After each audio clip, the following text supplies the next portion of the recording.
খুব মনোযোগ দিয়ে শুনবেন। কুরবানি কিনে নিয়ে এসে অনেকে দেখবেন রাস্তাঘাটে বেঁধে রাখে না ভাই, ও মালা টালা দিয়ে সেলফি টেলফি তোলে, আসে না নাই? বাপরে বাপ, কুরবানি কিনে বেঁধে রাখছে মানুষ। কয় কার কুরবানি? কয় তালুকদারের। কয় লাখ? কয় 5 লাখ। কয় তালুকদার ঠকে নাই, জিতছেন। তালুকদার কয় আমি ঠকার মানুষ, পিছনে যে রান দেখা যায়, এক রানে তো 4 মণ গোস্ত হবে। যারা কুরবানি নিয়ে এসে ঠকছেন না, জিতছেন, কোথায় কি পরিমাণে গোস্ত হবে হিসাব নিকাশ করে, এদের কুরবানি হবে। কুরবানি কার জন্য? কার জন্য? আবার এদিকে খেয়াল করবেন, অনেকে কুরবানি দেয়, কই ছেলে মেয়ে কুরবানি না দিলে মানুষের গোস্তুর দিকে তাকায় থাকবে, অতএব সুদের উপর টাকা নেই হলে কুরবানি দেব। হবি ভাই হবি, আপনারা ফতুয়া দেন হবি, মুফতির কাছে যাওয়া লাগবে না, আপনারা তো বুঝতেছেন। শোনেন, এরপরে আল্লাহ তাআলা বলেন ফাসল্লিলি রব্বিকা ওয়ানহার, যেই রবের উদ্দেশ্যে সালাত আদায় করব সেই রবের জন্য আবার কুরবানি করা লাগবে। কুরবানি করা মানে খালি গরু ছাগল জবাই করা না, নিজের আমিত্বকে কুরবানি করা, অহংকারকে কুরবানি করা, নিজের ভিতরে থাকা পশু সুলভ আচরণকে কুরবানি করা, সময়কে কুরবানি করা, অর্থকে কুরবানি করা, আল্লাহ রাস্তায় জানমাল কুরবানি করা। এ বাজান গো আমার, তাহলে আমাদের জীবনের কুরবানি হবে, স্যাক্রিফাইস হবে একমাত্র কার জন্য? আরো জোরে বলেন কার জন্য? আর আমাদের সমাজে দেখবেন 7 জন গরু ভাগে কেনে, 7 জন, কয়জন? 7 জন মিলে ভাগে গরু কেনে, 4 জন দড়ি ধরে টানে, পিছন থেকে 3 জন ঠেলে, যেই গরুর ওপরে বয়স্ক ভাতা ওয়াজিব। এমন একটা গরু কেনে, আর সব দেখা যায়, কথা কয়। আপনি দেখেননি ভাই, এরকম দেখেননি? ওই গরুর গোস্ত যদি আপনি দাঁতে নেন, একবার মাহফিলে যা পাইছিলাম ভাই, গোস্ত টান দিয়ে এর থেকে সোনা তোলা যায়, আবার ছাড়িয়ে দিলে এই কলেজ হাটে আসে, কি স্প্রিং করে গোস্তগুলো, কথা কন ঠিক কিনা? হুজুর বলতেছে ভাই এইরকম গরু জবাই করলে হবে না। কয় হুজুর উপরে হাত দেখা দিলেও ভিতরে কিন্তু গোস্ত সেট করা আছে, আছে না নাই? আপনারাই বলে এরকম দুর্বল গাবি জবাই করলে হবে? আল্লাহ কি বলেছেন? তাসুরুন নাযিরিন, চমৎকার একটা গাবি জবাই করো, হুষ্ট পুষ্ট আকর্ষণীয় সুন্দর, বলেন আল্লাহু আকবার। তাহলে এদিক খেয়াল করেন, আর একটা বিষয় খুব মনোযোগ দিয়ে শুনবেন। কুরবানি কিনে নিয়ে এসে অনেকে দেখবেন রাস্তাঘাটে বেঁধে রাখে না ভাই, ও মালা টালা দিয়ে সেলফি টেলফি তোলে, আসে না নাই? বাপরে বাপ, কুরবানি কিনে বেঁধে রাখছে মানুষ। কয় কার কুরবানি? কয় তালুকদারের। কয় লাখ? কয় 5 লাখ। কয় তালুকদার ঠকে নাই, জিতছেন। তালুকদার কয় আমি ঠকার মানুষ, পিছনে যে রান দেখা যায়, এক রানে তো 4 মণ গোস্ত হবে। যারা কুরবানি নিয়ে এসে ঠকছেন না, জিতছেন, কোথায় কি পরিমাণে গোস্ত হবে হিসাব নিকাশ করে, এদের কুরবানি হবে। কুরবানি কার জন্য? কার জন্য? আবার এদিকে খেয়াল করবেন, অনেকে কুরবানি দেয়, কই ছেলে মেয়ে কুরবানি না দিলে মানুষের গোস্তুর দিকে তাকায় থাকবে, অতএব সুদের উপর টাকা নেই হলে কুরবানি দেব। হবি ভাই হবি, আপনারা ফতুয়া দেন হবি, মুফতির কাছে যাওয়া লাগবে না, আপনারা তো বুঝতেছেন। শোনেন, কুরবানি দিতে গেলে 3টা জিনিস খেয়াল রাখা লাগবে, 3টা জিনিস। 1 নাম্বার নিয়ত সহি, কথা কয় না? 1 নাম্বার নিয়ত কি? সহি। 2 নাম্বার টাকা হালাল, যে টাকা দিয়ে মানে যে টাকা দিয়ে আপনি কুরবানির পশুটা ক্রয় করবেন, এই টাকাটা হালাল হওয়া লাগবে, আপনার ইনকামটা বৈধ হওয়া লাগবে, কথাকে বোঝা গেল? তাহলে 2 নাম্বার টাকা হালাল। 3 নাম্বার হলো নামাজি হয়ে তারপরে কুরবানি, কথা কয় না? কথা কয় না? অনেকে বেনামাজি সুদখোর ঘুষখোর সব ভাগে ভাগে কুরবানি দেয়। আমি আমার মসজিদের জুমার বয়ানে বলেছিলাম যে খবরদার কোনো সুদখোর, কোনো বেনামাজি, কোনো ঘুষখোর, কোনো মাদারু, কোনো জুয়ারু, এদের সাথে আপনারা ভাগে কুরবানি দেবেন না। মসজিদের নামাজ শেষে ভাই মনে হয় ভূমিকম্প শুরু হয়েছে, কয় আমরা বেনামাজি একদল হয় কুরবানি দেব, হুজুরের কাছ থেকে জব করেও নিব না, কথা কয় না? কেন এরকম আসে না? পরের সপ্তাহে সেক্রেটারি ফোন দিয়ে কয় হুজুর আপনি আর আসেন না, আপনার চাকরি নেই, তালাক দিবে, বউকে তালাক দি, তো শাশুড়ি শালিকে তালাক হবে, এর মধ্যে তালাক হয়ে গেছে, নেওয়ার কোনো উপায় নাই। আসে কয় হুজুর আগের মাথায় তালাক দিয়েছি, 2টা বাচ্চা কান্নাকাটি করে, সহ্য হয় না হুজুর, মাথা গরম হয়েছিল। এরে পাগলা, মাথা গরম হয়েছে, বউক 2টে চর মার, মাথা গরম হয়েছে 3 দিন বউক ছেড়ে একটা জঙ্গল যা থাক, তারপরে মাথা ঠান্ডা হলে ঘরতে আসিস। তোর মাথা গন্ড হচ্ছে, মাথা গরম হচ্ছে, কথা বলার আর চান্স পাইস না, কস তুই তালাক, তোর মাও তালাক, তোর বোনও তালাক। তুই কটা বিয়ে করেছিল রে, কথা কয় না? কে ওর মাও কো বিয়ে করছিল, কথা কন না কে আপনারা? তালাক দিবে, বউকে তালাক দি, তো শাশুড়ি শালিকে তালাক হবে, এর মধ্যে কথা কন? এরকম আছে না রে পাগলা? তালাক দিয়ে হুজুরের কাছে এসে বলে, হুজুর দুইটা বাচ্চা কান্না করেছে, হুজুর দেখেন হুজুর নেওয়ার কি কোনো উপায় নাই। হুজুর প্রথমে ডাইরেক্ট কয় না, পরে যখন হুজুরের হাতে 5-10 হাজার টাকা দেয়, হুজুরের মতামত তখন চেঞ্জ হয়ে যায়। ওই টাকার গন্ধে হুজুর তখন বলে, আসলে মানুষ মাত্রই তো ভুল করে, এটা যেহেতু জীবনে প্রথমবার, একটু তওবা করে আর একবার রিস্ক নেওয়া যায়। আছে না নাই? আমাদের মতো হুজুরেরা এইরকম দিনকাল। যদি গরিবের ছেলে অকাম বদকাম করে, কয় ধর বান দেখে গাছের সাথে টান দে পেট, কথা কয় না কে? গরিবের ছেলে অকাম বদকাম করলে কি কয়? গাছের সাথে ধরো এক বান দেখ পেটটা। আর যখন কয়েকদিন পরে শুনে সভাপতির ছেলে, ধনির ছেলে কিছু একটা করেছে, মসজিদের সভাপতি কয়, হুজুর সেদিন তো গরিবের ছেলের ওপর খুব গরম দেখাইলেন, আজকে তো ঘটনা উল্টোটা ঘটে গেছে। কি কয়? সভাপতির ছেলে তো এই কাম করছে। তখন হুজুর চিন্তায় পড়ে যায়, এখন কি ফতুয়া দিবি? আসল কথা বললে তো ইমামতি চলে যাবি। কথা কন ঠিক কি না? এই জন্য নরমের ওপরে সবাই গরম দেখায়, কিন্তু যে গরম শক্তিশালী ওরে গরম দেখানোর কেউ নাই। কথা কন ঠিক কি না? রাগ করেছেন মনে হয়?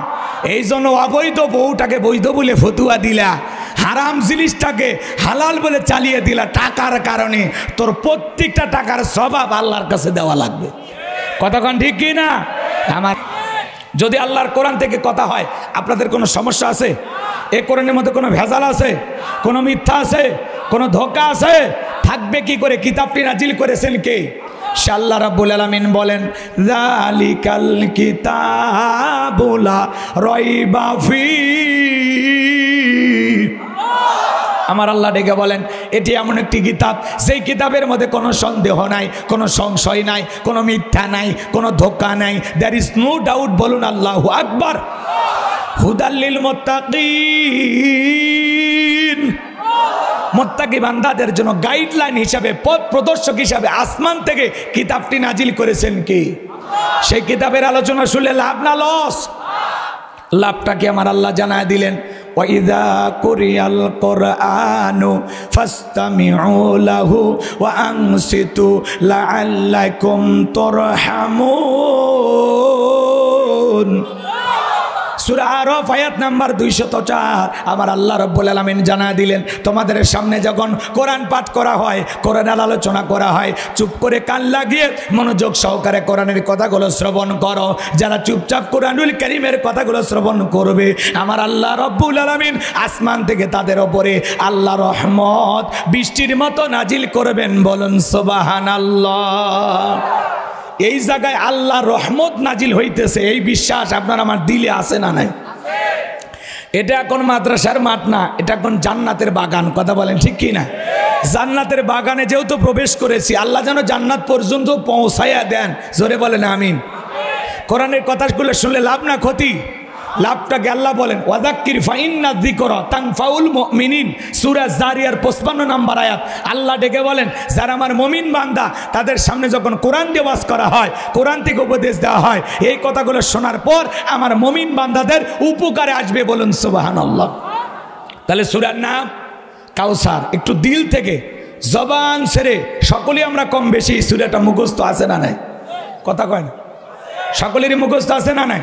তাহলে ঠোঁট নাড়াইয়া জবান ছেড়ে সবাই পড়ুন, আউযু বিল্লাহি মিনাশ শাইতানির রাজিম, বিসমিল্লাহির রাহমানির রহিম।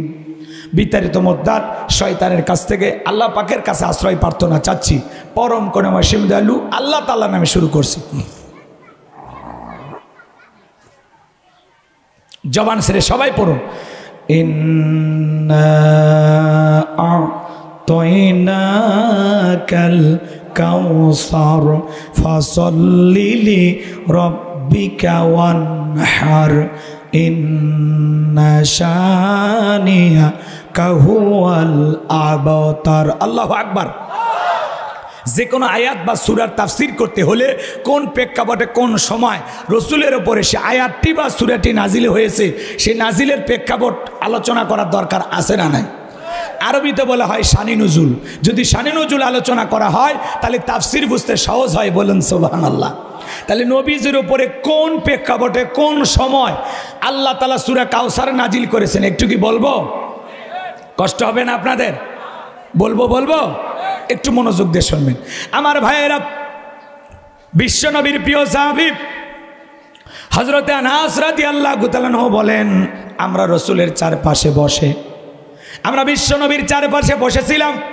আমি তাকায় দেখি নবীজির মনটা খারাপ, মুখটা মলিন, চোখের কোনা দিয়ে অশ্রু ঝরতেছে। হযরতে আনাস রাদিয়াল্লাহু তাআলা আনহু বলেন, কিছুটা সময় অতিবাহিত হয়ে যাওয়ার পরে আমি তাকায় দেখি আমার নবীজি মুস্কি মুস্কি হাসতেছেন। বলুন সুবহানাল্লাহ। হযরতে আনাস রাদিয়াল্লাহু তাআলা আনহু বলেন, নবী গো, এই মাত্র দেখলাম মুখটা মলিন, চোখের কোনা দিয়ে অশ্রু ঝরতেছে, আবার কেন মুস্কি হাসেন? আমার নবী কেন কাঁদেন, কেন হাসেন? এর পিছনে রহস্য আছে না নাই? জোরে বলেন আছে না নাই? নবীজির কান্না করার কারণ হলো নবীজির কলিজার টুকরা ছেলে সন্তানগুলো জন্মগ্রহণ করে, একে একে ছেলে সন্তানগুলো মারা যায়। ইব্রাহিম মারা যায়, আবুল কাসেম মারা যায়, তাহের মারা যায়, একে একে ছেলেগুলো জন্মগ্রহণ করে আর একে একে মারা যায়। বাবা হিসাবে নবীর মনেও কষ্ট লাগে কি না? জোরে বলেন লাগে কি না? সন্তানগুলো জন্ম নেয় আর মারা যায়, সন্তানগুলো জন্ম নেয় মারা যায়। নবীর কাছের চাচা নাম হলো আবুল হাব, ডেকে বলে, ভাতিজা, তোমার বংশে বাতি জ্বালানো কেউ থাকলো না, তুমি একটা লেজ কাটা, তুমি একটা নির্বংশ। জোরে কন নাউজুবিল্লাহ। এক তো সন্তান হারানোর ব্যথা, অন্যদিকে আপন মানুষদের সমালোচনা, নবীজির মনের কষ্ট কমে না বাড়ে? আপনারাই বলুন, আল্লাহ না করুক আপনার আমার সন্তান জন্মগ্রহণ করে যদি মারা যায়, কাছের আত্মীয় স্বজনদের উচিত বিপদের দিনে সান্ত্বনার বাণী শোনানো। বাবা তুমি সবর করো, ধৈর্য ধারণ করো, জীবন মৃত্যুর মালিক আল্লাহ, আল্লাহ সন্তান দিয়েছে, আল্লাহ নিয়েছে, মন খারাপ করো না, সবর করো, ধৈর্য ধারণ করো। আল্লাহ যদি চাই বছর না ঘুরতে আবারও তোমাদের কোল আলোকিত করে আল্লাহ সন্তান দান করবে। কথা বলেন ঠিক কিনা? কাছের মানুষদের উচিত বিপদের দিনে সান্ত্বনা দেওয়া, কিন্তু রসুলের চাচা আবুল আহাব এতটাই খারাপ, ডেকে বলে, ভাতিজা, তোমার বংশে বাতি জ্বালানো কেউ থাকলো না, তুমি একটা লেজ কাটা, তুমি একটা নির্বংশ। এই আবুল আহাব এতটাই খারাপ, আল্লাহ আবু জেহেলের নামে সুরে দেয়নি, আবুল আহাবের নামে সুরে দিয়েছে। এ হলো সবচাইতে বড় খারাপ। কথা কয় না? কথা কয় না? নবীজিকে কি বলে? তুমি একটা লেজ কাটা, তুমি একটা নির্বংশ, তুমি হাত খুঁড়ে। যদিও রসুলের 4টা কন্যা সন্তান জীবিত ছিল। কথা বলেন ঠিক কিনা? আমার ভাইয়েরা গভীর মনোযোগ দিয়ে শুনবেন যে কথা বলতে চাচ্ছিলাম। নবীজির চাচা আবুল আহাব ডেকে বলে, ভাতিজা, তুমি একটা লেজ কাটা, তুমি একটা নির্বংশ।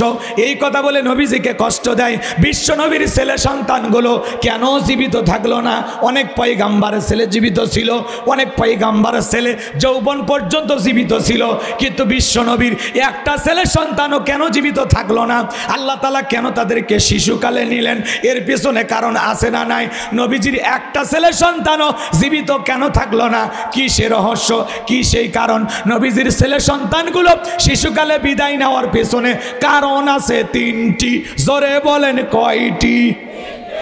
নবীর উম্মত হিসেবে জানতে মনে চাই না নবীজির ছেলে সন্তানগুলো কেন জীবিত থাকলো না? কেন তারা যৌবন পর্যন্ত এই পৃথিবীর জমিনে জীবিত থাকলেন না? আল্লাহ তাআলা কেন তাদেরকে শিশুকালে নিলেন? এর পেছনে কি যে 3টি কারণ, কি সে রহস্য? কারা কারা শুনবেন? 2 হাত তুলে আল্লাহকে একবার দেখান। লিল্লাহি তাকবীর। হাত নামান। আমার ভাইয়েরা, নবীর উম্মত হিসাবে রসুলের সম্মান মর্যাদা আপনার আমার জানার দরকার আছে না নাই? এক জায়গায় যে ওয়াজ করে বললাম, ভাই বলেন তো আমাদের নবীর নাম কি? বলে, হুজুর আব্দুল কাদের জিলানী। পীর সাহেবের নাম মুখস্থ আছে, কিন্তু কপাল পোড়া রসুলের নামটা বলতে পারে না। এমন লোক আছে না নাই? আমার ভাইয়েরা হৃদয়ের কান পেতে কথাগুলো শুনবেন। যে কথা বলতে চাচ্ছিলাম, নবীজির ছেলে সন্তানগুলো কেন শিশুকালে মারা গেল, কি সেই 3টি কারণ যদি আমি বলতে চাই তাহলে 3 নম্বর আয়াতের আলোচনা শুরু করা লাগবে। এখন কি আমি 1 নম্বর আয়াত বাদ দিয়ে 3 নম্বরে যাব, নাকি আস্তে আস্তে শুরু করা যাক? ধৈর্য আছে তো ভাই? গভীর মনোযোগ দিয়ে শুনবেন। একে তো সন্তান হারানোর ব্যথা, অন্যদিকে কাফেরদের সমালোচনা, আবার সাহাবা ইকরাম যারা ইসলাম ধর্ম গ্রহণ করে কাফের বেঈমান তাদের উপর নির্যাতন জুলুম চালায়। নবীজি কালেমার দাওয়াত দেয়, হযরতে বেলাল তখনও কালেমা পড়ে মুসলমান হন নাই। নবীজি দারুল আরকামে বসা। বাজান গমার গভীর মনোযোগ দিয়ে শুনবেন। বিশ্বনবী দারুল আরকামে বসা, রাত্রিবেলায় হযরতে বেলাল বিশ্বনবীর দরবারে উপস্থিত হয়ে গেলেন। নবীজির চেহারা মোবারক পাকের দিকে তাকাইয়া দেখে বলেন, নবী গো, আপনার চাইতে সুন্দর মানুষ আমি জীবনে কোনোদিন দেখি নাই। আপনার আমার নবী কতটা সুন্দর ছিলেন জানেন? হযরতে জাবের রাদিয়াল্লাহু তাআলা আনহু বলেন, পূর্ণিমার রাত আমি রাসূলের বাড়িতে গিয়েছিলাম, সেদিন দেখেছিলাম চাঁদ উদয় হয়েছে দুইটা, একটা চাঁদ আসমানে আর একটা চাঁদ জমিনে। হযরতে জাবের রাদিয়াল্লাহু তাআলা আনহু বলেন, আমি একবার পূর্ণিমার চাঁদ আকাশের দিকে তাকাই আর একবার রাসূলের দিকে তাকাই। হযরতে জাবের রাদিয়াল্লাহু তাআলা আনহু বলেন, ওই আকাশের পূর্ণিমার চাঁদের চাইতে বিশ্ব নবীকে আমার কাছে বেশি সুন্দর মনে হয়। আপনার আমার নবী কতটা সুন্দর জানেন? আম্মা জান আয়েশা ডেকে বলেন, যারা ইউসুফ নবীর চেহারার দিকে তাকাইয়া ফল কাটতে গিয়ে আঙ্গুল কেটে ফেলে দিয়েছিল, ওরা যদি বিশ্ব নবীর চেহারার দিকে তাকাইতো, শুধুমাত্র আঙ্গুল নয়, আঙ্গুল কাটতে কাটতে, হাত কাটতে কাটতে কখন যে নিজের কলিজা কেটে দুফাক করে দিত, মুহূর্তের জন্য টের পাইতো না। আপনার আমার নবী এতটাই সুন্দর। আম্মা জান আয়েশা ডেকে বলেন, ও দুনিয়ার মানুষ, তোমাদের সূর্য আছে, আমি আয়েশারও সূর্য আছে। তোমাদের সূর্য উদয় হয় দিনের বেলায়, আর আমি আয়েশার সূর্য উদয় হয় রাতের বেলায়। আম্মা জান আয়েশা একদিন সেলাইয়ের কাজ করতেছিলেন, হাত থেকে সুইটা পড়ে গেল, বাতিতে কোনো তেল ছিল না, বাতি জ্বালাইতে পারলেন না। আম্মা জান আয়েশা অপেক্ষায় বসে থাকলেন। বিশ্বনবী যখন ঈশার সালাত আদায় করার পর ঘরের ভিতরে প্রবেশ করলেন, সর্বপ্রথম নবীজি আম্মা জান আয়েশাকে সালাম দিলেন। নবী ঘরে ঢুকে তার স্ত্রীকে কি দিলেন? সালাম। এদিক খেয়াল করেন, রসুল ঘরে ঢুকে তার স্ত্রীকে সালাম দিলেন। রসুলের এই সুন্নত উম্মতের ঘরেও আমল হওয়ার দরকার আছে না নাই? আপনি আমি ঘরে ঢুকে বিবিকে কি দেব? কথা কয় না, ঘরে ঢুকেই সালাম দেবেন, আসসালামু আলাইকুম। পারবেন না? কি বলবেন? আসসালামু আলাইকুম। কই আসো রহিমা? আসো সোনা, ঘরে দরজাটা খোলো না, আমি তোমার লিটনের বাপ, তোমার দিওয়ানা। বউ খুশি হয়ে দরজা খুলবে, কথা বলে ঠিক কিনা? কিন্তু স্বামীও বউকে সালাম দেয় না, বউ স্বামীকে সালাম দেয় না, দুইজনে বোবা। কথা কয় না? যদি আপনি ঘরে ঢুকে আপনার স্ত্রীকে সালাম দেন, পরিবারের সবাইকে লক্ষ্য করে সালাম দেন, আসসালামু আলাইকুম ইয়া হালাল বাইত, এই বাড়ির ভিতরে, এই ঘরের ভিতরে যত মানুষ আছে সবার উপরে শান্তি বর্ষিত হোক। কথা বলে ঠিক কিনা? এই যে গৃহবাসীর কল্যাণ কামনা করার দরকার আছে না নাই? রাগ করেছেন? ঘরে ঢুকে বিবিকে সালাম দিবেন, প্রথমে সালাম দিবেন, লোকজন যদি না থাকে বইয়ের হাতটা ধরে মুসাফা করবেন। কার হাত? কথা কয় না, এ যুবক কার হাত? বইয়ের হাত, পাশের বাড়ির ভাবির হাত না, ধরলে ঝাঁটা দিয়ে পিটাবে। কথা কন ঠিক খেয়ে না? বইয়ের হাত ধরে মুসাফা করবেন। একেবারে যদি ময়দান ফাঁকা থাকে কোলাকুলিও সেরে নেবেন। স্বামী স্ত্রীর মধ্যে সালাম আদান প্রদান হলে একে অপরের প্রতি শ্রদ্ধা, ভক্তি, বিশ্বাস, ভালোবাসা বেড়ে যায়। স্বামী স্ত্রীর মধ্যে সালাম আদান প্রদান হলে আল্লাহর পক্ষ থেকে বিশেষ রহমত নাজিল হয়। সুবহানাল্লাহ বলবেন না? আজকে সকালে বিয়ে করে সন্ধ্যায় তালাক, সন্ধ্যায় বিয়ে করলে সকালবেলা তালাক হয়, আছে না নাই? দাম্পত্য জীবনে যদি সুখ পেতে চান, রসুলের 4টা সুন্নত প্রত্যেকটা পরিবারে যদি আমল করা হয়, তাদের দাম্পত্য জীবনে কোনোদিন বিচ্ছেদ হবে না, তালাক হবে না, মৃত্যু পর্যন্ত সম্পর্ক টিকে থাকার গ্যারান্টি। আল্লাহু আকবার বলেন। কোনো হুজুরের পানি পড়া লাগবে না, কবিরাজের পানি পড়া লাগবে না। 4টা সুন্নত আমল করেন, আপনাদের সংসারে আল্লাহর পক্ষ থেকে শান্তি আসার গ্যারান্টি। আল্লাহু আকবার বলেন। কয়টা সুন্নত? কি সেই 4টা সুন্নত শুনবেন? এখন আমি যদি এখনই বলি আলোচনা এলোমেলো হয়ে যাবে, একটু মনে করা দেবেন, শেষের দিকে বলবো ইনশাআল্লাহ। কবুল করেন, জোরে বলেন আমিন। তাহলে ঘরে ঢুকে বউকে সালাম দিবেন, আসসালামু আলাইকুম। অনেক পুরুষ আছে বউকে সালাম দেয় না, ও বাড়িতে যা চিল্লাই, আছে না, দরজা যা চিৎকার মারে, রুবেলের মা, দরজা খোল, বেশি দেরি হলে দরজা ভেঙে ফেলে দিয়া তোর পিঠের ওপর আজ কি যে হবি রে। ভিতর থেকে বউ বলে, এটা স্বামী না সেকেন্ড আজরাইল, আছে না নাই? বউকে সালাম দেয় না। ও আবার বাইরে যা গল্প করে বাজারে, আমার বউ আমাকে বাঘের মতো ভয় করে। বাঘ একটা পশু, জানোয়ার। তুমি বইয়ের কাছে মানুষ হতে পারো নি, বইয়ের কাছে বাঘ হয়ে লাভ আছে, সময় মতো বাঘ হওয়া লাগবে। কথা কন ঠিক কিনা? এই জন্য বউকে সালাম দিবেন, পারবেন তো ইনশাল্লাহ? বইয়ের সাথে ভালোবাসার খুনসুটি পালন করা লাগবে। যুবক, তোমাদেরকে পরিবর্তন হওয়া লাগবে। আল্লাহ যুবকদেরকে সঠিক বুঝ দান করেন, জোরে বলেন আমিন। বউকে সালাম দিতে পারবেন তো ইনশাল্লাহ? জয়পুরহাটে ওয়াজ করলাম, এক যুবক বলে, হুজুর বউকে সালাম দিতে গিয়ে আমার শরম লাগে। কথা কয় না? আছে না এমন যুবক? এই যে বগুড়া মাটির ডালি চেনেন, ওখানে একটা মাহাতির হোটেল আছে, এক ভক্ত আমার সেই ওয়াজ শোনে। আমি তখন বললাম, বিয়ে করছিস? কয় হ্যাঁ হুজুর। কি কন? 3টে সন্তানের বাবা আমি। তখন বললাম আমি স্ত্রী সহবাসের একটা দোয়া আছে, তুমি কি জানো? কয় দোয়া হুজুর, ওটা দোয়া পড়ার টাইম। কথা কয় না কে? তো এই ছেলেটা বলতেছে হুজুর বউকে সালাম দিদিকে শরম লাগে, বাচ্চা কাচ্চা কয়েকটা হয়েছে। আমি তখন বললাম বাচ্চা কাচ্চা হয়ে যায় তোমার শরম লাগে না? বউকে সালাম দিদিকে শরম লাগে, কারণ এর শরম যদি বেশি হইতো ওর বউয়ের তো বাচ্চা হওয়ারই কথা না। বউয়ের বাচ্চা হয়ে যায় তোমার শরম লাগে না, আর বউকে সালাম দিদিকে শরম লাগে। ফাজলামি থোয়ার জায়গা পাও না। না সালাম দিবেন তো ইনশাল্লাহ? বউকে সালাম দিবেন, কয় শরম লাগে। ওটা শরম না শয়তানি। পারবেন তো ইনশাল্লাহ? আজকে সালাম দিবেন, আসসালামু আলাইকুম। হয়তোবা প্রথমে সালাম দিলে হঠাৎ করে দিবেন তো, তখন বউ বলবে বাপ রে বাপ আজকে বার হঠাৎ করে সালাম কারে দিলা? যদি বলেন তোমারই দিলাম, কয় বাপ রে বাপ কোন হুজুরের মুরিদ নিয়ে বাড়িতে ঢুকলা, সেদিনই তো মুখের গাছের কলা চুরি করলে। কারণ আপনার আমার চরিত্র বউ ভালোই বোঝে, কথা কন ঠিক না? এই জন্য 2-4 দিন দিতে দিতে অভ্যাসে পরিণত হবে। সালাম দেবো তো ইনশাল্লাহ, আল্লাহ কবুল করেন। জোরে বলেন আমিন। আমার ভাইয়েরা গভীর মনোযোগ দিয়ে শুনবেন যে কথা বলতে চাচ্ছিলাম। আম্মা জান আয়েশা ডেকে বলেন নবীজি যখন সালাম দিয়ে ঘরের ভিতর প্রবেশ করলেন, নবীজির চেহারার আলোতে সুইটা কই পড়ে আছে আমি পরিষ্কার দেখতে পেয়েছি। সুবহানাল্লাহ বলবেন না? আপনার আমার নবী কেমন দামি নবী জানেন? যে নবীর সম্মান মর্যাদা আলোচনা করে শেষ করা যাবে না। যে নবী হ্যাঁ বললে পুরো পৃথিবীবাসীর জন্য আল্লাহ পাক হালালে পরিণত করে দেয়। যে নবী না বললে পুরো পৃথিবীবাসীর জন্য আল্লাহ পাক হারামে পরিণত করে দেয়। যে নবী জমিনে পা তুললে মাওলা পাকের আরশে আজিমে পৌঁছে যায়। আল্লাহু আকবার। যেদিন বিশ্ব নবী আরশে আজিমে মেরাজ করতে গিয়েছিলেন, রসুলের সেই দিন পায়ের জুতা সেরা স্যান্ডেল নিয়ে কই গেছে? আল্লাহর আরশে। সুবহানাল্লাহ বলবেন। নবীজি যখন পায়ের জুতাটা খুলতে চায়, আমার আল্লাহ ডেকে বলে বন্ধু জুতা খুলবেন না। সুবহানাল্লাহ। তুর পর্বতে মুসা নবী যায়, আল্লাহ কয় জুতে খুলে ওঠো। আর আমার নবী আল্লাহর আরশে গেছে, সেদিন পায়ে কি ছিল? সেরা স্যান্ডেল। রসুল খুলতে চায়, আল্লাহ বলে বন্ধু খুলবেন না। সুবহানাল্লাহ বলেন। তাহলে আপনার আমার নবীকে আমার আল্লাহ কত বেশি ভালোবাসে। আল্লাহু আকবার বলেন।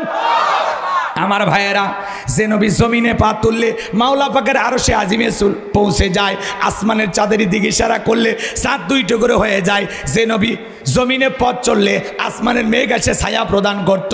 যেই নবীর চেহারার ওপরে মশা মাছি পড়া হারাম, যেই নবীর চেহারার দিকে তাকাইলে ক্ষুধা নিবারণ হয়ে যাইতো। বলেন আল্লাহু আকবার। নবীজির শরীর মোবারক যখন ঘেমে যেত, মুক্তার দানার মতো ঘামগুলো চিকচিক করতো।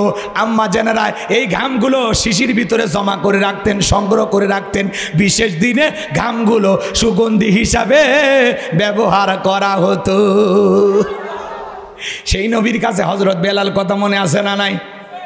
হযরত বেলাল দেখে বলে নবী গো আপনি কালেমার দাওয়াত দেন, ইসলামের প্রচার প্রসার করেন। নবী গো দয়া করে আমার কালেমা পড়ে মুসলমান বানায় দেন। হযরতে বেলালকে বিশ্ব নবী কালেমা পড়ে মুসলমান বানায় দিলেন।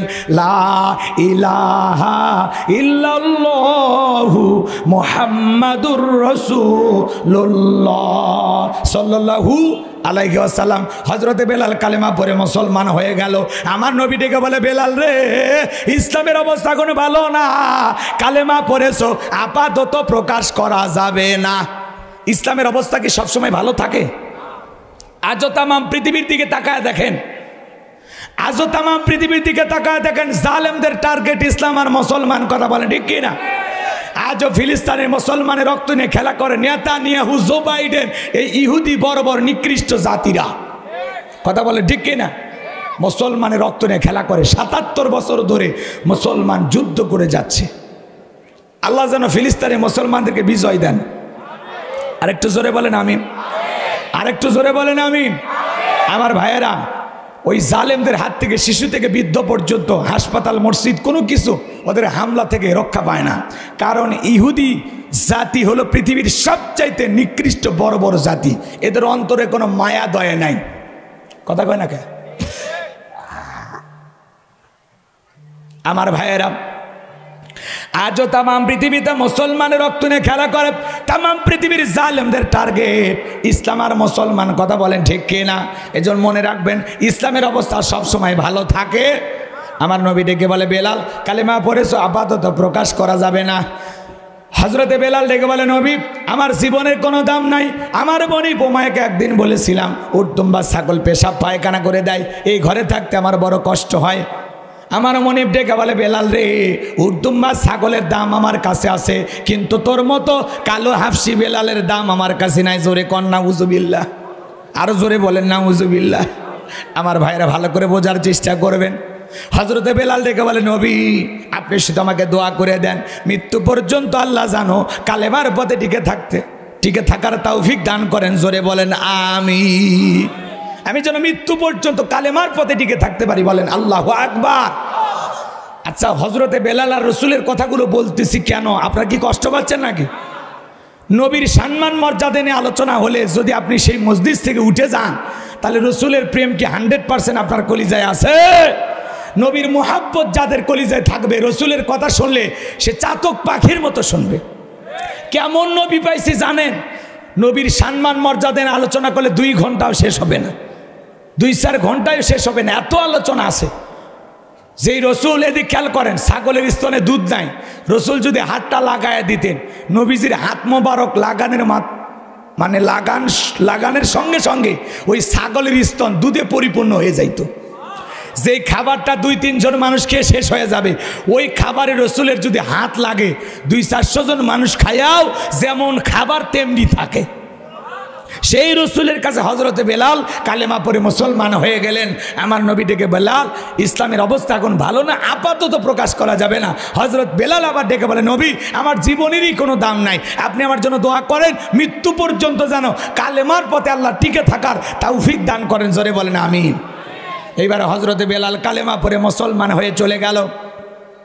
সকালবেলা হয়ে গেছে, সূর্য উদয় হয়েছে। হযরতে বেলাল দরজা খোলে না। অন্য চাকর বাকর যারা আছে ওরা নালিশ নিয়ে চলে গেছে উমাইয়ের কাছে, যা বলে, নেতা এখন পর্যন্ত বেলাল দরজা খোলে নাই, উট দুম্বা ছাগলের পেশাব পায়খানা পরিষ্কার করে নাই, তাই নাকি? বলে হ্যাঁ, ঠিক আছে চলো। এইবার দরজা এসে ডাক দেয়, বেলাল দরজা খোলো। হযরত বেলাল দরজা খোলে না, জোরে করে ধাক্কা মারছে যখন দরজা খুলে গেছে, তখন এইবার উমায়ে তাকায় দেখে যেই রাত্রিতে হযরতে বেলাল কালেমা পড়ে মুসলমান হয়েছে, ওই রাত্রিতে একটা উট দুম্বা ছাগলের কাছে কোনো পেশাব পায়খানা নাই। বলেন আল্লাহু আকবার। আমার ভাইয়েরা, এইবার বেলাল ডেকে, বেলালের পক্ষ নিয়ে উমাইয়া ডেকে বলে, এ চাকরের দল, বেলালের বিরুদ্ধে মিথ্যা অভিযোগ দাও। তোমরা যখন ঘুমাচ্ছিলে বেলাল তখন ময়লা আবর্জনা পরিষ্কার করেছে, তাকায়া দেখো না একটা উট দুম্বা ছাগলের কাছে কোনো পেশাব পায়খানা নাই, যাও নিজেদের কাজ করো। এই কথা বলে উমাইয়া তাদেরকে তাড়িয়ে দিলেন। 1 পা 2 পা করে বাজান গো আমার হযরতে বেলালের কাছে গেলেন। হযরতে বেলাল দেলা পিঠটা লাগাইয়া জিহ্বাটা নাড়াইয়া জিকিরি করে কার?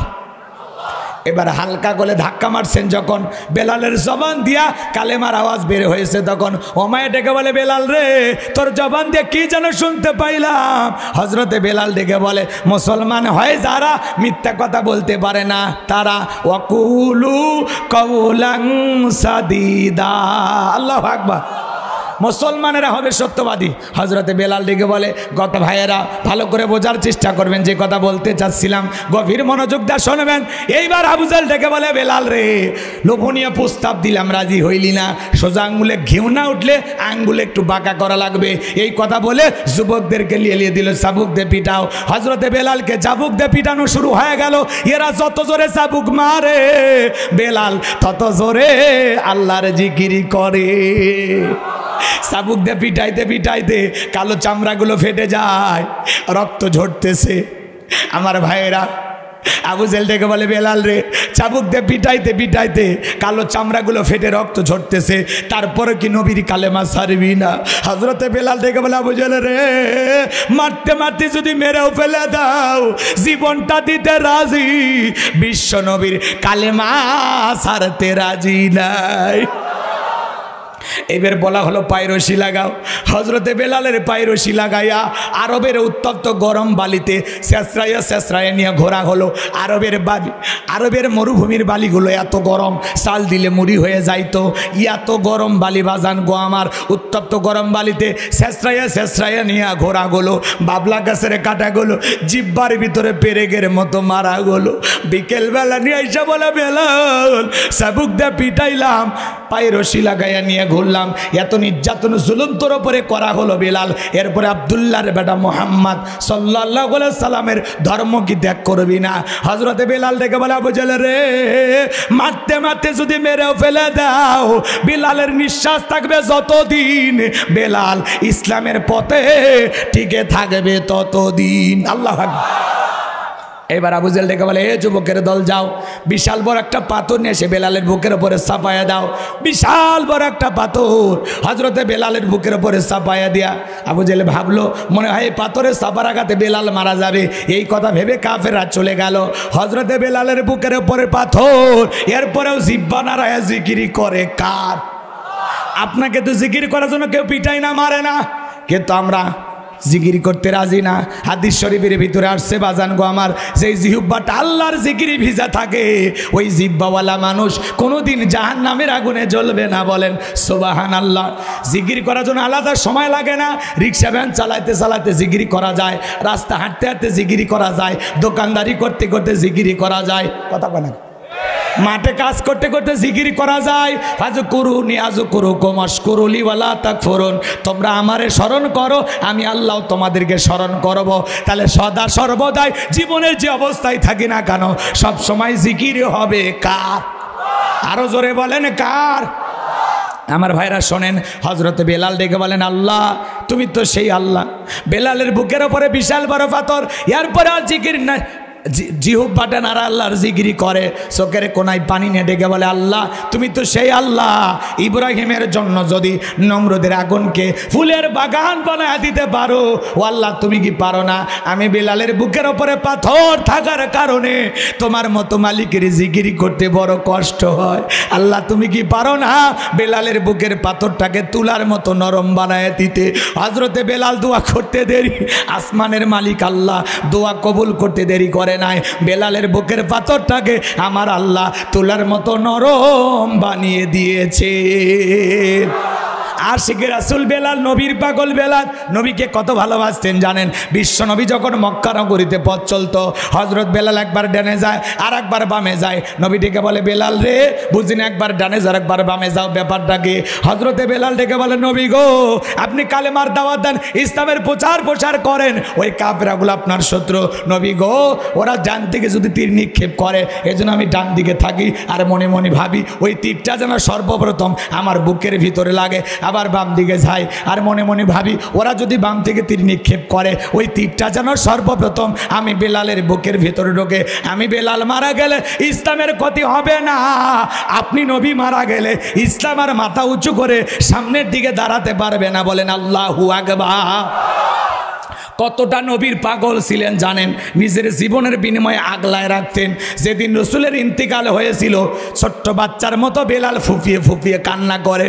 সাহাবায়ে কেরাম ডেকে বলে, বেলাল এভাবে কান্না করো না, ভেঙে পড়ো না। হযরতে বেলাল ডেকে বলে, আমি আর জীবনে কোনো দিন আজান দেব না।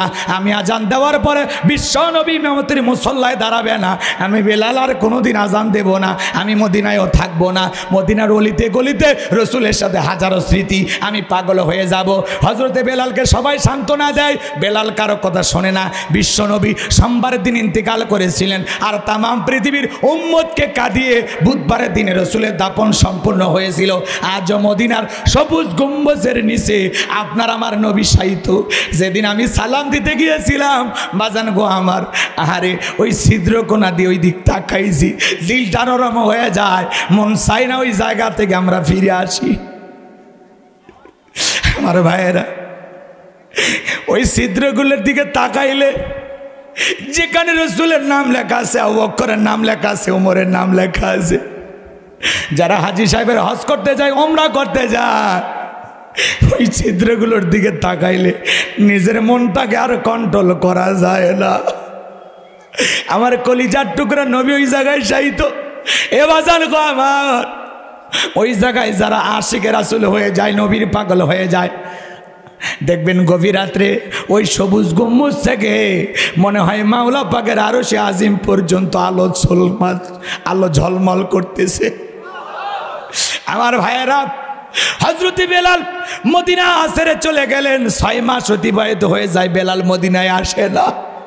আমার নবী 6 মাস পরে ঘুমের ঘরে স্বপ্নে ডেকে বলে, বেলাল, কত মানুষ দূর দূরান্ত গাইসা আমি নবীর কবরের পাশে দাঁড়ায় সালাম দেয়, আমি নবীর রওজা পাকে দাঁড়ায় সালাম দেয়। বেলাল আয় আয় মদিনায় আইসা আমি নবীকে একবার সালাম দিয়া যা। নবীকে স্বপ্নে দেখার পর হজরতে বেলাল আর দেরি করলেন না, পরের দিন সকালবেলায় মদিনায় চলে আসলেন।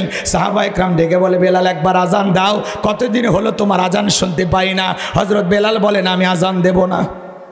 ছোট ছোট বাচ্চারা ভিড় করেছে বেলালকে দেখার জন্য, হাজার হাজার মানুষ চতুর্দিক দিয়ে ভিড় জমাইতেছে। নবীর নাতি হাসান আর হুসাইন দুইটা ভাই যখন বেলালের দুইটা হাত ধরেছে, হজরতে হুসাইন বেলালের হাতটা ধরে ডেকে বলে, নানু ভাই, ও নানু ভাই, নানাও চলে গেছে, তুমি আমাদেরকে ছেড়ে চলে গেছো।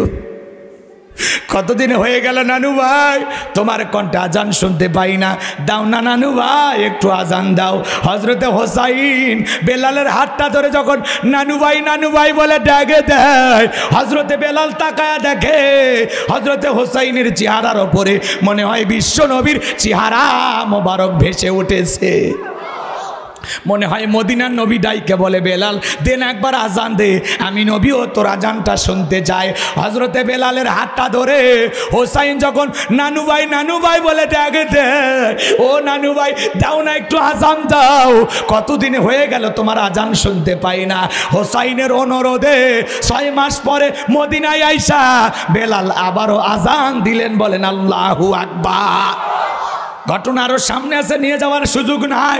বিলালের উপর নির্যাতন জুলুমের খবর যখন বিশ্ব নবীর কান পর্যন্ত পৌঁছে গেল, আমার নবী ডেকে বলা, ওয়াক্কর বিলালের নির্যাতন জুলুমের কষ্টের কথা আমার আর সহ্য হয় না, যাও যাও তুমি বিলালের জন্য একটা কিছু করো। হযরত আবু বকর সিদ্দিক রাদিয়াল্লাহু তাআলা আনহু কয়েক গুণ দাম বেশি দিয়া গোলামীর জীবন থেকে হযরত বেলালকে আজাদ করলেন, মুক্ত করলেন। বলেন আল্লাহু আকবার। আবু বকর কেমন মানুষ ছিল জানেন? 13টা দোকান ছিল সেই সময়, 13টা দোকান ইসলামের জন্য সব বিক্রি করে দিয়েছে, সব। সুবহানাল্লাহ বলেন। 13টা দোকান ছিল, সব বিক্রি করে দিয়েছে।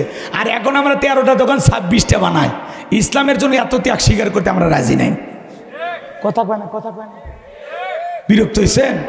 ভালো করে বুঝবেন বাজান গো আমার, এই যখন ইসলামের অবস্থা ভালো করে বোঝেন, একদিকে সন্তান হারানোর ব্যথা, অন্যদিকে সাহাবায়ে কেরামদের উপর নির্যাতন ও জুলুম, এই জন্য নবীজির মনটা খারাপ, চোখের কোনায় পানি, মুস্কি হাসি দেওয়ার কারণটা কি? বলেন আল্লাহু আকবার। আরো জোরে বলেন আল্লাহু আকবার। আমার ভাইয়েরা, যে কথা বলতে চাচ্ছিলাম, নবীর যখন মন খারাপ, নবীকে সান্ত্বনা দেওয়ার দায়িত্ব কার? আরো জোরে বলেন কার?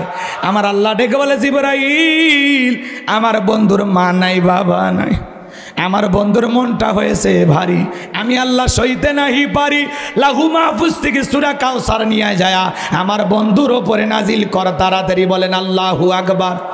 আরো জোরে বলেন আল্লাহু আকবার। আমার ভাইয়েরা, বিশ্ব নবী ডেকে বলে, আনাস আমার মনটা কেন খারাপ?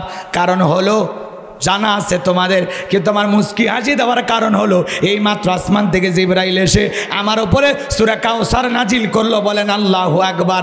বিশ্ব নবী তখন সাহাবায়ে কেরামদের সামনে তেলাওয়াত করলেন, জবান ছেড়ে সবাই তেলাওয়াত করুন, ইন্না আ'তাইনাকাল কাউসার ফাসাল্লি লিরাব্বিকা ওয়ানহার ইন্না শানিয়াকা হুয়াল আবতার। আল্লাহু আকবার। কষ্ট হয় আপনাদের? আমার ভাইরা, ছোটবেলায় বাবার হাত ধরে মসজিদে গিয়েছিলাম, ইমাম সাহেবের কণ্ঠে সূরা ফাতিহা শুনেছিলাম। আজকে আপনার বয়স 50-60 বছর পার হয়ে গেছে। কোনো দিন কি বিরক্ত হয়ে কোনো মানুষ বলেছে যে সূরা ফাতিহা দিয়ে নামাজ পড়তে আর ভালো লাগে না?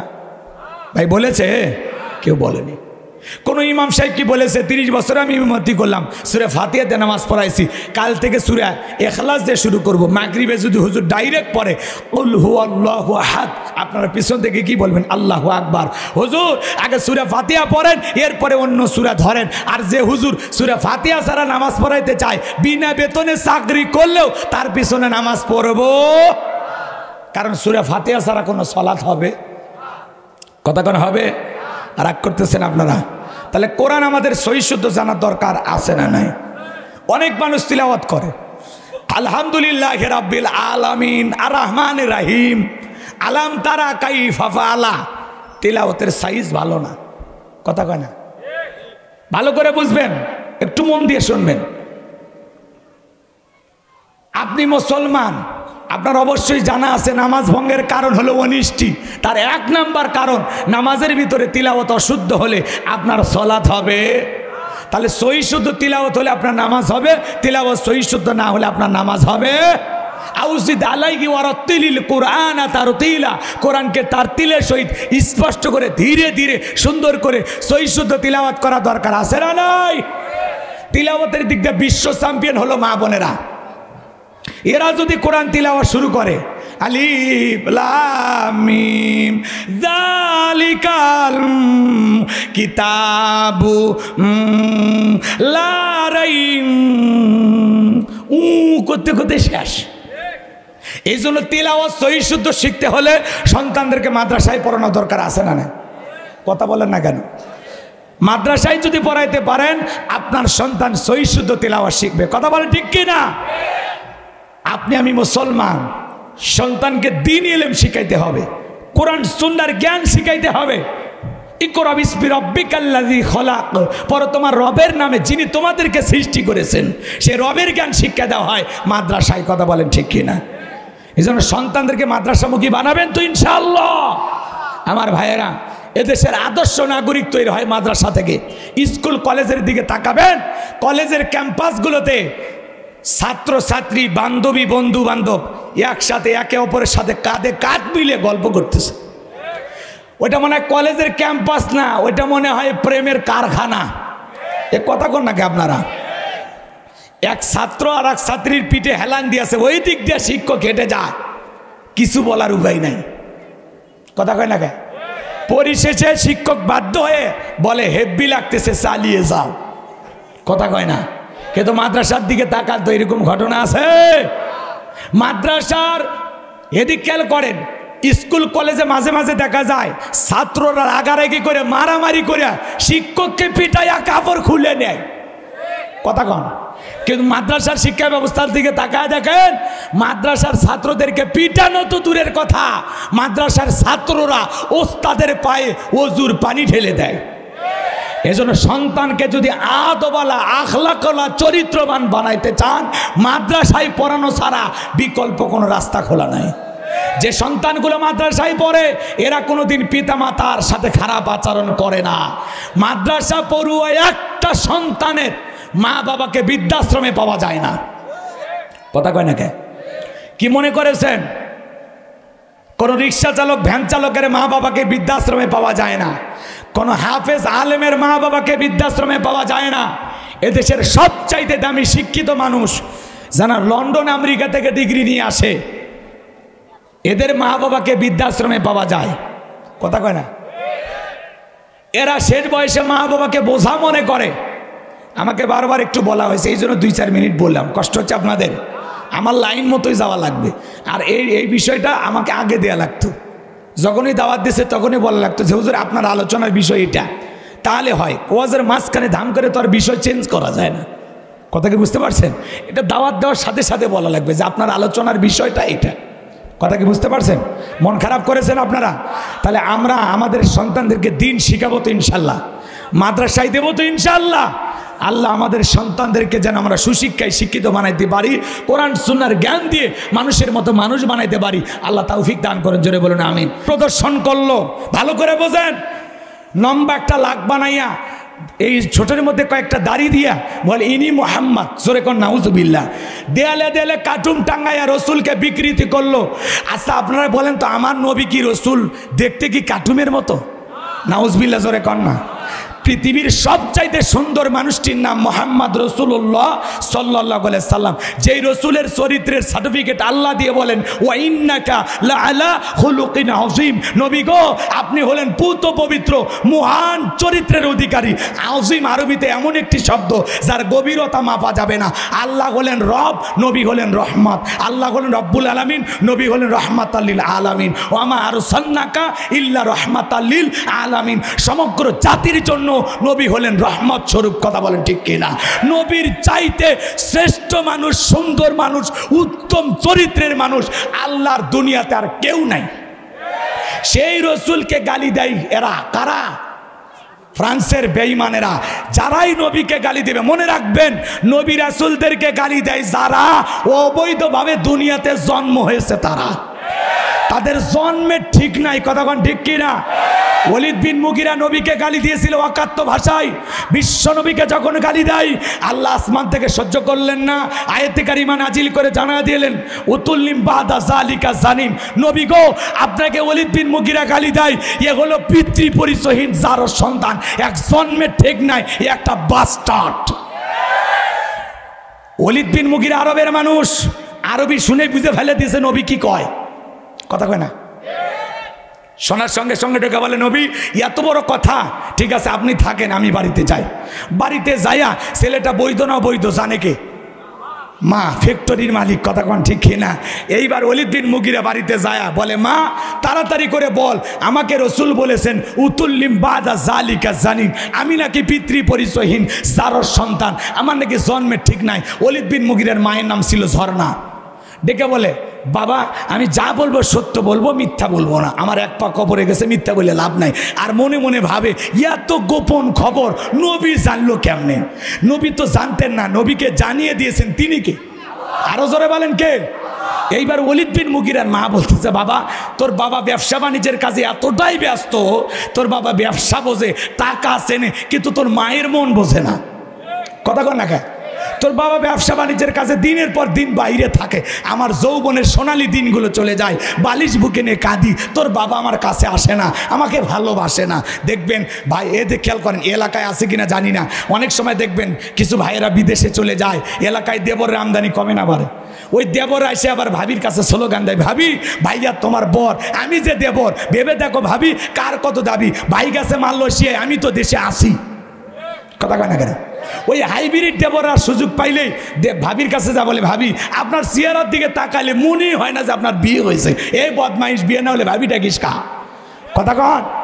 আর ভাবি যদি ইমানদার নেককার দিনদার হইতো, দেখে বলতো কুল্লিল মুমিনিনা ইয়াগুদ্দুনা মিন আবসারিহিম, হে দেবর মুমিন পুরুষের দৃষ্টি থাকবে নিচের দিকে, আমাকে দেখার অধিকার তোর ভাইয়ের আছে, তোর জন্য আমাকে দেখা জায়েজ নাই, ঘর থেকে বের হয়ে যা। কথা কন ঠিক কি না?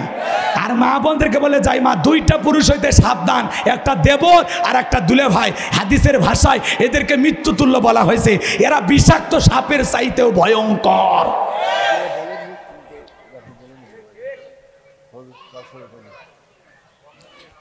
ওয়াজ তো মেলা আছে আসলে, মানে প্রিন্সিপাল স্যারও বলতেছে শেষ করে দেন, আসলে সময় নাই, মানে আরো ঘন্টাখানেক সময় পাইলে ভালো হইতো।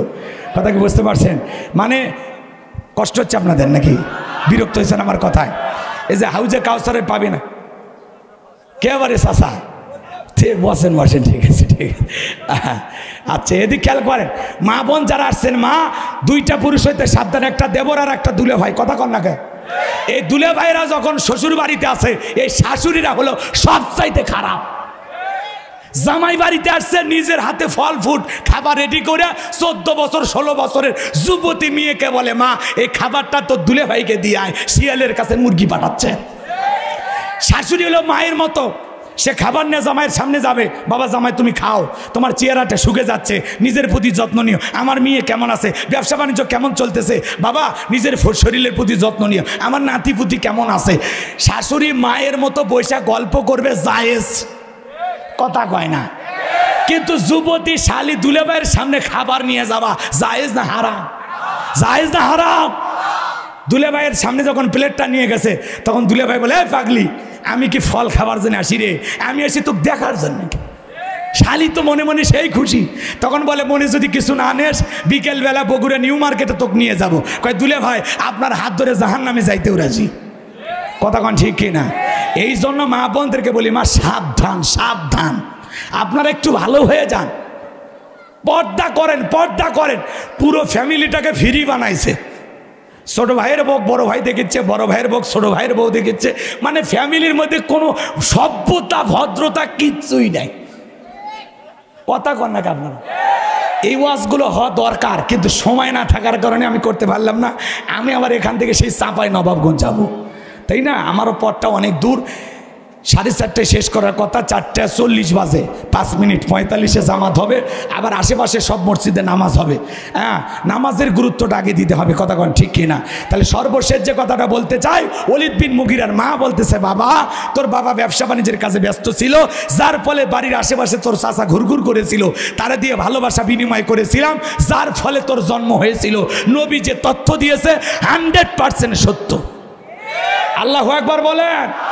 এই জন্য এদিক খেয়াল করেন, ওলীদ বিন মুগীরা রসুলকে গালি দিয়েছিল, ওর বাপ থাকার পরেও।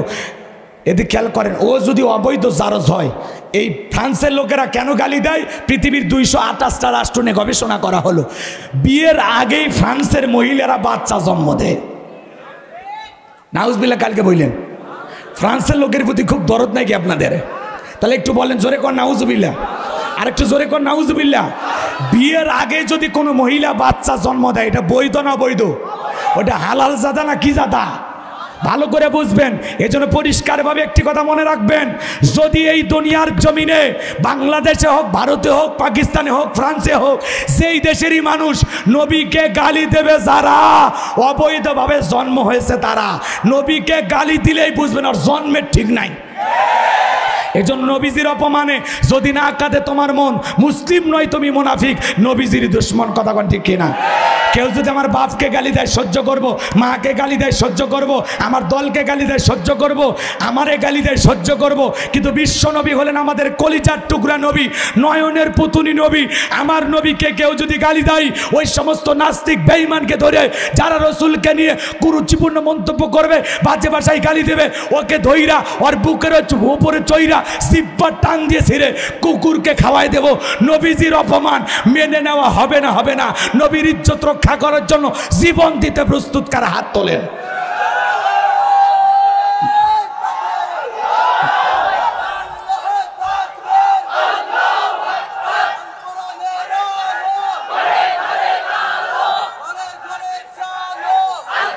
লিল্লাহে তাকবীর।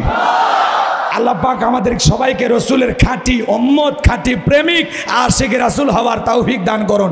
জোরে বলেন আমিন।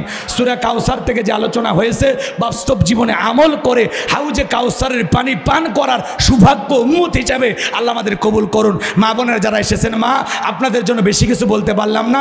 4টা আমলে 8টা জান্নাতের দরজা খোলা। 1 নাম্বার নামাজ, 2 নাম্বার রোজা, 3 নাম্বার ফরজ পর্দা, 4 নাম্বার স্বামীর খেদমত। এই 4টা আমল আমার মা বোনদেরকে আল্লাহ করার তৌফিক দান করুন। ওয়াখিরি দাওয়ানা আনিল হামদুলিল্লাহি রাব্বিল আলামিন। হুজুর সংক্ষিপ্ত দোয়া করব। জি দেবন কিছু বলবেন? এমনি বললে 1 মিনিট সালাম দিন।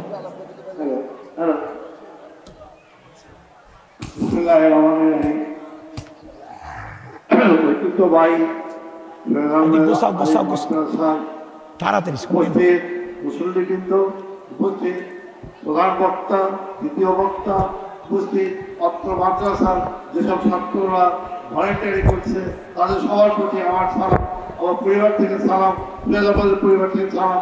আপনারা সুস্থ থাকেন, সবল থাকেন, এই মাদ্রাসার জন্য দোয়া করবেন। অনেক ছাত্র হয় তারা সামনে না একটা যেন ভালো আর একটা যেন মুনাফিক করতে পারি, এই দোয়া করবেন। এবং এই আশা ব্যক্ত করে আমাদের কথা বলে শেষ করছি। এখন দোয়া হবে, সবাই দোয়াতে হন। আল্লাহুম্মা আমিন। আল্লাহুম্মা আমিন। রব্বানা যালামনা আনফুসানা ওয়া ইল্লাম তাগফির লানা ওয়া তারহামনা লানাকুনান্না মিনাল খাসিরিন। সৈয়দ আহমেদ মডেল আলিম মাদ্রাসার উদ্যোগে আজকের বিরাট ইসলামী জালসার সম্মানিত শ্রদ্ধাভাজন সভাপতি জনাব মোহাম্মদ মিসবাউল হক জুলুস সাহেবকে আল্লাহ কবুল করেন। প্রধান অতিথি জনাব মোহাম্মদ শহীদুল হক, আল্লাহ তাআলা তোমার গোলামকে তুমি কবুল করো। বিশেষ অতিথি জনাব হাফেজ ইঞ্জিনিয়ার মোহাম্মদ নাসিদুল হক নবী সাহেবকে আল্লাহ কবুল করেন। আলোচনা করেছেন আমার প্রিয় ভাই, আল্লাহ তাআলা তোমার গোলাম মাওলানা মোহাম্মদ আব্দুল গফুর জিহাদিকে কবুল করেন। আল্লাহ তাআলা আজকের মাহফিলের সার্বিক ব্যবস্থাপনায় অত্র প্রতিষ্ঠানের সম্মানিত অধ্যক্ষ হযরত মাওলানা মোহাম্মদ আব্দুল মমিন সাহেবকে আল্লাহ কবুল করেন। তার হায়াতে তৈয়বা সিয়াতে কুলিয়া দান করেন। দূর দূরান্ত থেকে যারা কোরআন শোনার জন্য, নারী পুরুষ যুবক বৃদ্ধ সবাই ছুটে এসেছেন। আল্লাহ, হায় আল্লাহ তাআলা আবাল বনিতা সবাইকে কবুল করে নেন। হায় আল্লাহ তাআলা সকলের দোয়াকে কবুল আর মঞ্জুর করে নেন। হায় আল্লাহ তাআলা তাকায় দেখো কত দাড়ি পাকা মুরব্বীরা, যুবকেরা, হাজি সাহেবেরা, আলেম ওলামা হাত তুলেছে, পর্দানিশী মা বোনের হাত তুলেছে। যার হাত দোকানে পছন্দ হয় সে হাতের বদলতে আজকের দোয়াকে কবুল আর মঞ্জুর করে নাও। আমরা যারা হাত তুলে ধরেছি অনেকের মা বাবা আত্মীয় স্বজন কবরে চলে গেছে, আল্লাহ তাদেরকে মাফ করে দেন, কবরগুলো জান্নাতের বাগান বানায় দেন। রব্বির হামহুমা কামা রব্বায়ানি সগীরা ওয়া কুর রব্বির হামহুমা কামা রব্বায়ানি সগীরা। পিতা মাতা যাদের বেঁচে আছে আল্লাহ পিতা মাতার খেদমত করে তাদের মুখে হাসি ফুটাইয়া তাদের দোয়া নিয়ে জান্নাতি হওয়ার সৌভাগ্য আমাদেরকে দান করুন। আল্লাহ তাআলা আমাদের পিতা মাতার নেক হায়াত দান করেন। আল্লাহ তাআলা যাদের পিতা মাতা বেঁচে আছে আল্লাহ তাদের নেক হায়াত দান করেন। যত মানুষ হাত তুলেছে আমাদের আত্মীয় স্বজন পাড়া প্রতিবেশী যারা অন্ধকার মাটির নিচে শায়িত, আল্লাহ সমস্ত মানুষের কবরে আযাবগুলো মাফ করে দাও, কবরগুলো জান্নাতের বাগান বানায় দাও। এই মাদ্রাসার ওস্তাদ ছাত্র শিক্ষক শিক্ষিকা আল্লাহ সবাইকে আপনি কবুল করে নেন। এই মাদ্রাসার ওপর খাস রহমত বরকত নাজিল করেন। এই মাদ্রাসার যিনি প্রতিষ্ঠাতা আল্লাহ তোমার গোলাম কবরে চলে গেছে মালিক, আল্লাহ তাআলা তার কবর জান্নাতের বাগান বানায় দাও। আল্লাহ তাআলা যারা জায়গা জমি টাকা পয়সা দিয়া এই মাদ্রাসাটা সুন্দরভাবে পরিচালনা করে আল্লাহ তাদের হায়াত বাড়ায় দেন, জিন্দিগির গুনাহগুলো মাফ করে দেন। এই মাহফিল বাস্তবায়ন করার জন্য বিশেষভাবে যারা সহযোগিতা করবেন আল্লাহ সবাইকে দুনিয়া আখিরাতের উত্তম জাযা দান করেন। আল্লাহ তাআলা এ মাদ্রাসা আলিম থেকে ফাজিল ভবিষ্যতে কামিল হবে এইভাবে প্রিন্সিপাল হুজুর স্বপ্ন দেখতেছেন, আল্লাহ এই স্বপ্নগুলো বাস্তবায়ন করার তৌফিক দিয়ে দেন। আল্লাহ খাস করে দোয়া করি আল্লাহ এ মাদ্রাসাতে আগামী বছর থেকে যেন ফাজিলের ছাত্র ভর্তি করাইতে পারেন, আল্লাহ সেই পরিবেশ আপনি তৈরি করে দেন। হায় আল্লাহ তাআলা এই মাদ্রাসাকে কামিল পর্যন্ত কবুল করে নেন। আল্লাহ তাআলা এই দ্বীনি প্রতিষ্ঠানটাকে অত্র এলাকার মধ্যে সবচাইতে উন্নত মডেল দ্বীনি প্রতিষ্ঠান হিসেবে আল্লাহ কবুল করে নেন। আসসালামু আলাইকুম ওয়া রাহমাতুল্লাহি ওয়া বারাকাতুহু। আমরা শুকরিয়া আদায় করতেছি সেই মহান মনিবের দরবারে আল্লাহ পাক সুবহানাহু ওয়া তাআলা অত্যন্ত দয়া করে করুণা করে মায়া করে মহব্বত করে ভালোবেসে পছন্দ করে অত্র এলাকা থেকে গনে গনে গুণান্বিত করে যাচাই বাছাই করে শুধুমাত্র কেবলমাত্র কোরআনুল কারীমের মহব্বতে আজকের মাহফিলে আসার বসার সুযোগ দান করেছেন। সে মহান রবের দরবারে সিজদাবনত চিত্তে কালিমাতুশ শুকর আদায় করে পড়ছি আলহামদুলিল্লাহ।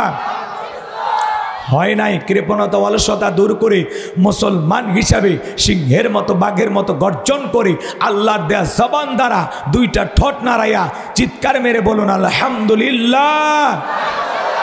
পড়ুন রব্বানা লাকাল হামদ হামদান কাসীরান তাইয়িবান মুবারাকান ফীহ।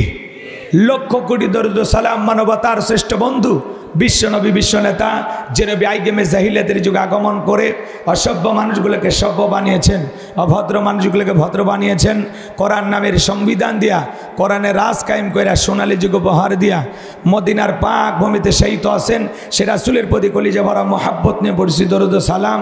সকলেই পড়ুন সাল্লাল্লাহু আলাইহি ওয়াসাল্লাম।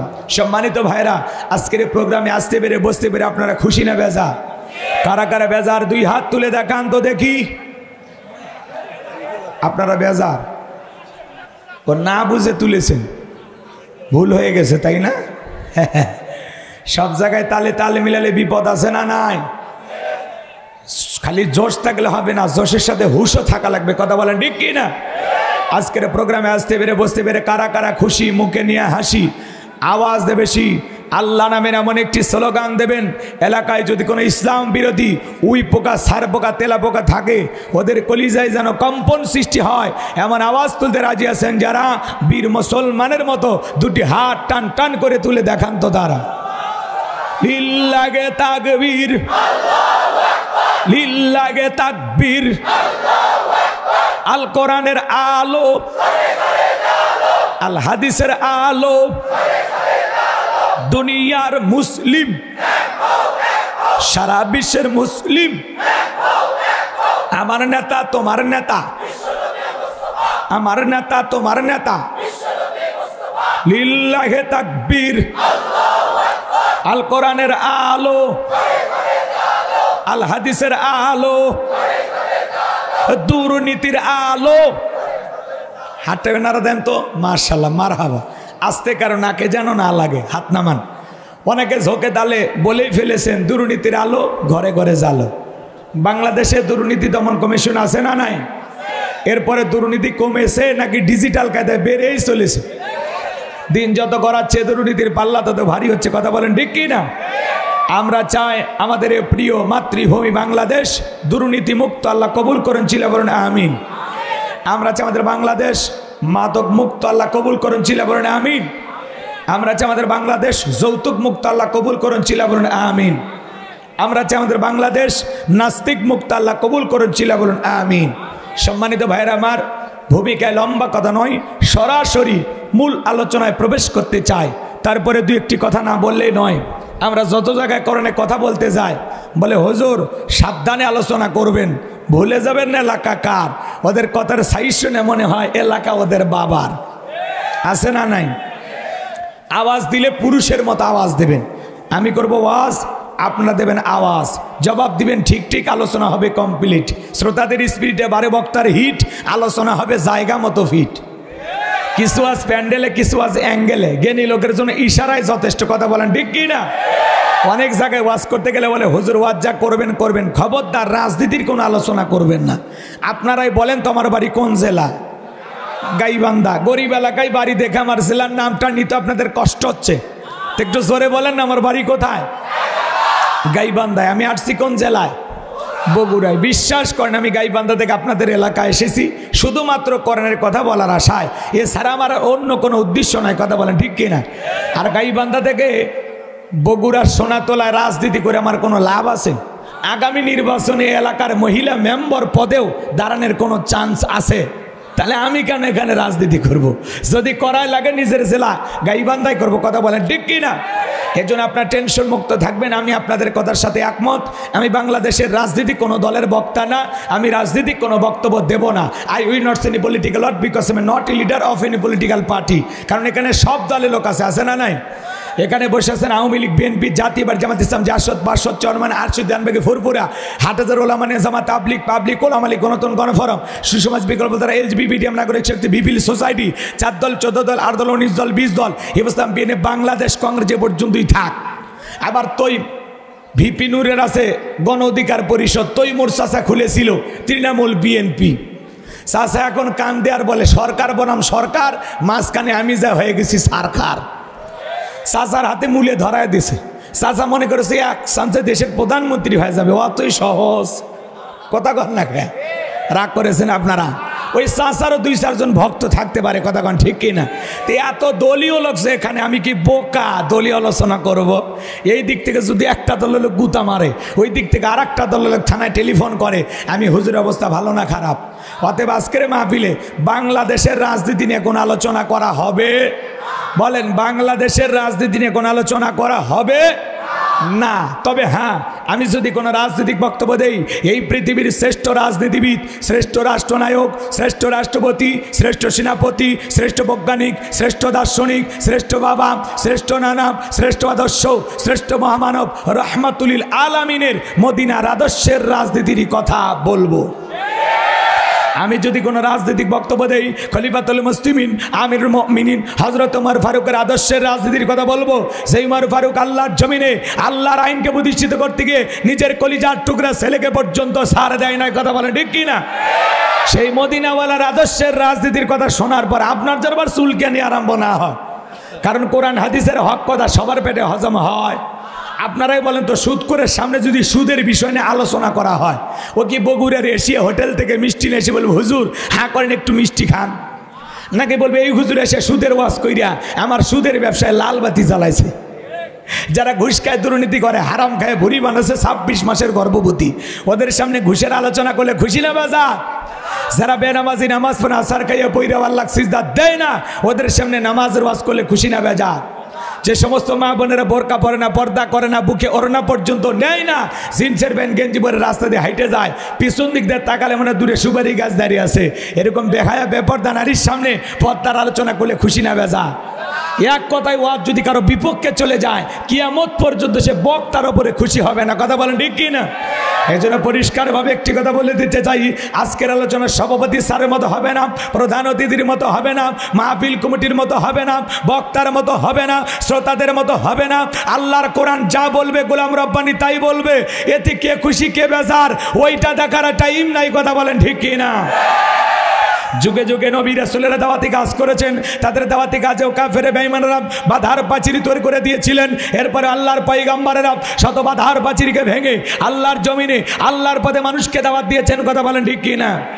আপনার আমার প্রিয় নবী কালিমার দাওয়াতি দিকে কোরআনের প্রসার করতে গিয়ে মার খেয়েছেন, রক্ত জড়িয়েছেন, দান দান মোবারক শহীদ হয়ে গেছেন, লোহার টুপি মাথার ভিতর ঢুকে গেছেন, সাহাবা ইকরাম দ্বীনকে প্রতিষ্ঠিত করতে গিয়ে মার খেয়েছেন, রক্ত জড়িয়েছেন। ও বাংলার মুসলমান, 1971 সালে এদেশের মাটির জন্য, এদেশের স্বাধীনতার জন্য আপনার আমার পূর্বপুরুষেরা যদি রক্ত দিতে পারেন, জীবন দিতে পারেন, প্রয়োজন যদি হয় আল্লাহর জমিনে আল্লাহর দ্বীনকে প্রতিষ্ঠিত করতে গিয়ে, কোরআনের সমাজ কায়েম করতে গিয়ে নবীদের মতো সাহাবা ইকরামদের মতো বুকের তাজা রক্ত দিতে হয়। কারা কারা দিতে রাজি? দুই হাত তুলে আল্লাহকে দেখান।